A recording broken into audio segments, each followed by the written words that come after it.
Hi, welcome to How to Repair. I'm down in Portugal for a couple of weeks dismantling a load of old stock that we've got down here because they're either missing components or they've got cosmetic damage, and I hate to see these spare parts go to waste. So we're actually going to be listing all these spare parts off the appliances I scrap over the next few weeks on the website. Now this is a Hotpoint HHP6.5CM cooker hood or extractor. Everything is in perfect working order, it's just unsellable because it's missing components. We have the 5-button PCB, which is one of the most common things to go wrong with these cooker hoods. And this controls the 3 stages of the motor: stage 1, stage 2 and stage 3. Then you have the off button to turn these off, and you also have the lighting circuit as well. The lighting circuit on these cooker hoods is a G9 25 watt 230 to 240 volt bulb system, and this is controlled via the PCB. It is very important whenever replacing bulbs in these cooker hood to never handle the halogen bulbs with your fingers, as this can leave grease marks on the actual bulb which can cause hot spots, and I'll be showing you how to extract these in a second. The cooker hood filters are standard aluminium, and these are dishwasher proof normally, but do check in your manual. These can be either soaked in water or put in the dishwasher to remove the fat from them. It's very important to actually keep these clean because this will restrict the airflow when it's on extraction. On some machines, which this machine is missing the carbonized filter system, if these get blocked they will need replacing. Now, a lot of people misorder filters when it comes to replacing them for their appliance, and it's very important to get the measurements correct. You should always be using your model number, but if you're having trouble identifying the actual cooker hood, then you need to go by the measurements of the filter itself. Now, this filter is 305 millimeters long, it is 267 millimeters wide, and the pins are actually 104 millimeters set in on the actual handle. Those are the most important measurements you'll need when replacing these filters. Now, this filter is a C0029861. There is a J number also associated with these cooker hood filters, and that is J002700963. And we've got 2 perfectly good filters here which will help someone out in the future. Okay, once you've actually taken the cooker hood filters out, you will actually be able to see the identification label for the appliance, and it's normally inside on the top left hand side. Now, a lot of people have asked me with regards replacing the bulbs on these cooker hoods, and rather than just taking the light fitting out for you, I'm going to quickly show you while I'm here how to replace the bulb. You're going to need a small screwdriver, and you'll notice there is 3 location straps that just need unclipping, but be careful not to let the glass fall or it will shatter. These glasses are prone to actually falling out, and as you can see, it's 2 components. You have the trim and you have the glass, and I'll put that to one side. Now, when replacing the bulb, it's a good idea to always use a piece of tissue because you do not want to leave any residue off your fingers on halogen bulbs, as it can cause a hot spot. And I'm just going to fold this up, grab hold of the bulb, and it slides down, and they are quite tricky because there's not a lot of space in there to get the bulb out.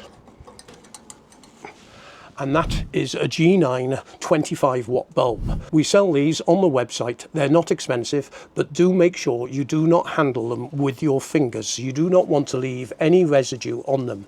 It's always worth giving them a wipe as well. And they are very tricky at getting back in. You have to line them up and then carefully slot them into location until you feel them click. Then you know that it's lined up perfectly. Then make sure the glass is clean, line up the pins, put them into location, and just click the actual trim on top of the glass, and there you go. Now, if you've replaced the bulb and it's not working, just plug the appliance back in as you can see, this one's working. But if that bulb was not working, then you may have a problem with either the connection inside the bulb holder or a problem with the feed from the circuit board. And there's an easy way to test this. Let me show you. Unplug the appliance. Go underneath the cooker hood filter, and it's quite hard for me to film with a camera, but you will find a connection block just on the inside here. Now there is a cable tie holding the actual connections in place, which I'm going to cut.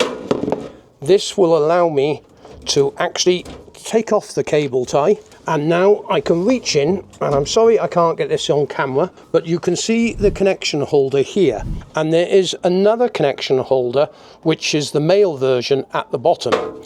Now what we can actually do here, and if I just closely look, if I get my multimeter, set this up to 240 volts, carefully just putting the two connectors in there and plugging it back in, you can actually see that the connection block has got 240 volts. This means there is a supply going from the circuit board to the actual light fitting. If you don't have a voltage, then you can presume that you have a problem with the printed circuit board. If you do have a voltage, then you may have a problem with the light fitting itself. Okay, to remove the actual bulb holder is quite tricky, and it's very difficult for me to film. I'm actually going to take the camera in here a second to show you. But there are two probes that you need to press in while removing the holder. And I would recommend that you wear gloves, because some of these stainless steel edges are like razors and they can seriously cut your hands. Now I'm actually holding the camera inside, but if you look at the bottom here, there is a pin that needs to be pressed in, and also one at the top as well. And these both need to be depressed to actually remove the bulb holder. Okay, putting my hand in, pressing down the two, and they are very difficult to get out. Once you hear them pop, it needs to come slightly at an angle, and then it will come out. And the reason being is they put this fitting on the side here, which makes it very difficult to come out. I'm going to do the same with the bottom one. And we have two perfectly good bulb holders. I'm very surprised how expensive these are. The actual part number for these bulb holders is, the C number is C00298223, and the J number is J00274560. And they will go to someone who needs a couple of replacements at a much less than normal retail price. Okay, now when it comes to the motor and printed circuit board with controlling your extraction, it is very important to note, if you hear the motor humming, but the motor is not extracting the air, then you may have either a seized motor or possibly a capacitor failure on the actual motor. And this is inside the housing, and I've done an additional video on that. But make sure the appliance is disconnected, and you're going to have to use a small screwdriver to remove the motor plug. And that has got a clip which you can't actually get at. But I will bring it up to the camera for you now so you can see. And there are two clips, and they need to be pressed together, and this allows the actual plug to come out. It has 6 pins actually on the plug, but only 4 are in use. One is a neutral, and the 3 others are individual live feeds going to the different fields on the motor. Okay, Hotpoint is one of the companies that don't give you the wiring configurations. I hope this is going to change now Beco has acquired the Hotpoint company. But I've actually had to draw a wiring diagram for you to assist you whether you're trying to diagnose a fault with the motor or the printed circuit board. Now, as I said, the junction box has actually 6 connections. 2 are not used, so 1 and 2 are not used. 3, 4, 5 and 6 are all used. Now, I've actually worked out that pin 4 is our neutral going to the motor, and the 3 other pins are the different fields on the motor for the higher RPMs. Now, if I plug the motor or the machine in and turn the motor onto position 1, I have worked out now for you that field number 4 is the neutral. That's on the 4 pin here. And number 5, if we look at this on the downward position, number 5, we have 240 volts. Now, if I just put the pin in there and I change it to position 2 on the buttons, you can see that it disconnects the actual electricity to those two fields. It is now putting the actual electricity through on number 4, which is neutral, and number 3, which is our new live feed. And that is number 3 there. And you can see that we have 240 volts. If I go to position 3, it now disconnects those fields, and we now on position 3, which should be the motor on neutral, which is number 4, and number 6 should now be getting a live voltage. And there we go.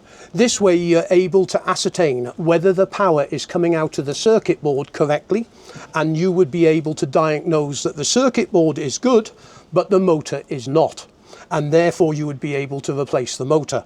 It is quite simple to work these out. It just means that you sometimes have to strip the circuit board down to actually see which is the neutral and which are the 3 separate fields coming from the switching unit.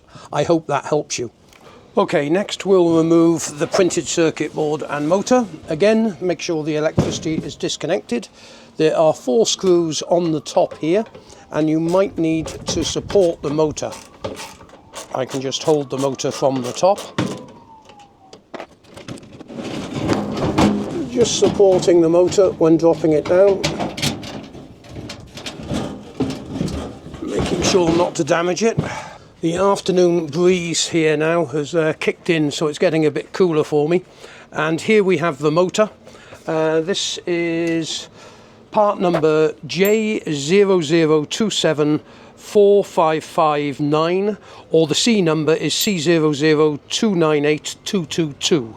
And that is a very expensive motor for what it is. The capacitor is actually inside the motor, and as I said, you can see all about this on another video. Okay, now we'll remove the PCB. First I've got to do the cable crimp at the bottom and just push this through. These have got to be depressed, and they're quite tricky to do on occasions. And then that will come through. And there's just 2 screws here, taking off this clip, and that will release the printed circuit board. And then we have the wiring, the circuit board, and the 2 plugs for the light fitting. The circuit board has got 2 little screws on the bottom, which release it off the metal plate. Okay, just to let you know, the part number on this circuit board, by the way, is C002982224, and the J number is J00274561. These circuit boards do fit many type of Hotpoint cooker hoods and Indesit as well. They are very prone to going wrong on occasions because the circuitry inside is not that robust. It is a very flimsy circuit board, and I have seen these go wrong on many occasions, and it's well worth inspecting inside on the actual circuit board for any blown tracks or damaged switches, because sometimes you're able to repair these by not having to buy the whole circuit board. You can actually buy individual components and then resolder them onto the board. Do remember to buy the parts off us. All the parts that I've taken off this cooker hood will be in the link on the description on this video, or you can use your model number to search for the parts on the website. We have new parts and also salvaged parts as well. Thanks very much indeed for watching. Do give the video the thumbs up, subscribe to the channel if it interests you. Thanks very much indeed for watching.